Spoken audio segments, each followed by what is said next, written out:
is not the answer. You know, it's targeting. The more you can thin slice your audience into niche groups and then target them. What journalists want is completely different from what academics want. You know, the journalists want that elevator pitch right up front. Why the hell should I read beyond the first two paragraphs or the two sentences? People on the Hill are exactly the same. They want a policy prescriptive 5-point summary so they can rip it off, read it in the car on the way to the airport with their congressman or their senator, and then actually say, God, I must read the rest of this because it's aimed at me. The academics will kill you if you go at them with fluff and nonsense. They want the empirical argument right up front, and you know, they want you to be as dry and boring as possible. You've got to answer all those, and that is where the more comes in, not in how much you push out, but how the work you put into every single, you know, this one book, for example, I will have done about 8 different sales pitches for. So one short, one detailed, one knowledgeable, one fluffy, you know, whoever it is I'm trying to reach. So that's where all the effort goes into. It pays off. Good researchers becoming good policy writers. Ha! Writing is it's like a muscle that you need to exercise every single day. It's to encourage people to do it all the time and to seek review regularly and so forth. It is not easy, but I have the best editor-writer I have is my president. She sees every single policy brief we produce and edits them herself, and she's as busy as God. And, you know, she'll go through them all and she comes up, only because she is a really good editor, she adds value. And it's worth her time, and she does it on planes and, you know, anywhere she can. So every single one of these goes through her. Before that, the scholar writes it, the scholar discusses it in advance with me and the vice president for studies that oversees him or her, and we get an outline agreed. So it's not a total surprise. Then it comes to me and the Vice President for Studies, and we will edit it and send it back and say, you're missing this point. So many of them begin with the history. You know, later. Yeah. What you want is the point up front. Why is it different? Why is it new? Why should the market care? And then followed up with your evidence to show that it's real. And then, you know, this is what we do. We put little summaries on. We try to ask a question, not be definitive, say X or Y, because if you say X, you're going to lose Y's audience. If you say Y, you're going to lose X's audience. So ask the question both X and Y are grappling with. Give them the upfront summary. That's the longest one we have, by the way, but, you know, it's dealing with Iran, so it needs to be pretty long. Break it up inside. Make sure your facts and your evidence is spelled out in the table so people can see it's not assertion or anything, or polemic or anything else. Put in the bio of the person to show that they're reputable, they're trustworthy, that they've produced X, Y, and Z, and break everything up with pull quotes that keep people reading, and bull points, and, you know, just all the basic things that you would need. Now, the scholars don't do any of that stuff. I do it.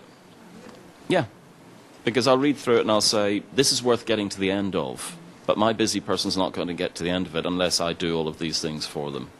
Now, I always run it by the scholar, and they punch me and pull knives on me, and, you know, they do not like being summarized, but tough.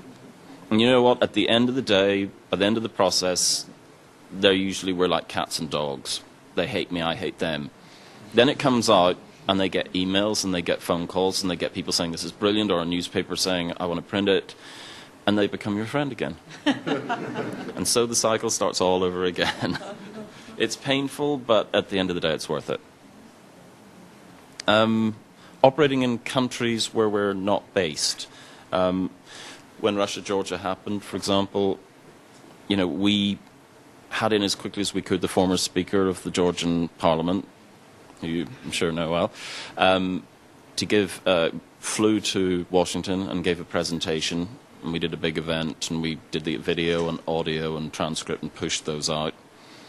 We had all of our scholars doing The View from Moscow, because all you heard in Washington was punish Moscow, punish Moscow. I mean, that is not an answer. It's not a solution to anything.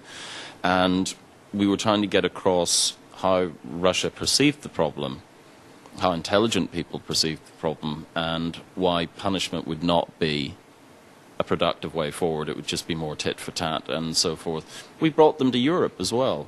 And then we brought them over to the United States. We had the Russian ambassadors. So And we've got another senior Georgian coming in about 2 weeks' time. So we put invitations out quickly and try and balance what we do. And all the stuff from Russia was not a pro-Russia. It was simply saying this is a better policy way for Russia and America. So we always try and keep the balance there as much as possible. But again, with our video conferencing, with our partnerships, with all of the, I have a database that has people from all over Europe, from all over the Caucasus and so forth. We find a way to get our information out everywhere. It takes a lot of work, the work we were talking about finding all those different audiences, but it's worth it. And your question was about being unpopular, really? Every job I've been in, again, communications person is treated as an outsider.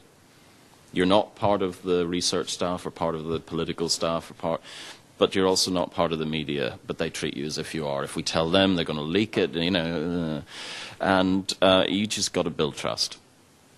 Understanding the policy options. I mean, I came from the British Foreign Office, so, I have a good understanding of Iran or the Middle East or Russia or Georgia or whatever else is going on. So the fact that I was policy able, if you like, I've written policy papers myself, meant that they were much more willing to trust me. I wasn't just seen as a PR person. So it's getting that balance right, showing that you understand your market, and you can go to the scholar and say, this is what you must do, and you provide added value, and their product is better because if they listen to your advice, it'll sell better.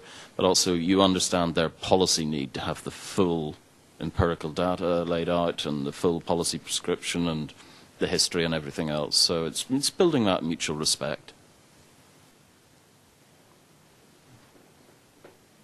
Thanks. I think I have a few more questions.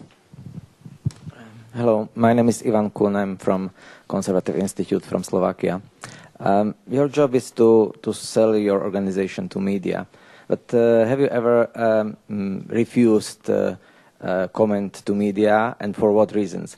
For instance, have you refused to give comments because they asked you, they told you, well, we will give you one question and we want one short sentence as answer, and you would say, no, this is complex problem, we can't explain it in one sentence, so it's not worth that we are in media. Or you think that it's more important to have the face of some of your experts in the media saying one sentence which doesn't explain anything, but to have the face there, or it's better just give up this and say, no, either you give us 3 minutes to explain, or 5 minutes, or 30 lines, or nothing.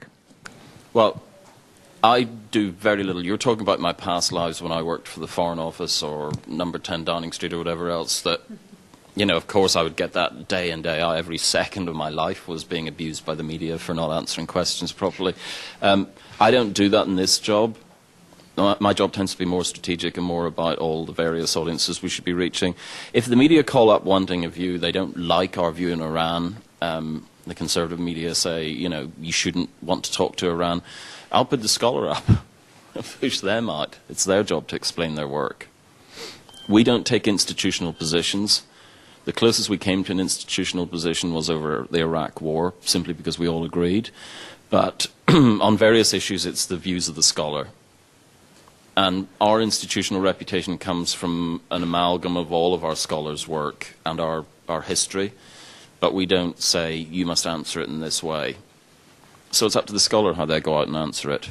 For example, on the India civil nuclear deal, our entire non-proliferation program opposed it vociferously in public, debates, everything else, because it was driving a coach and horses through the non-proliferation treaty.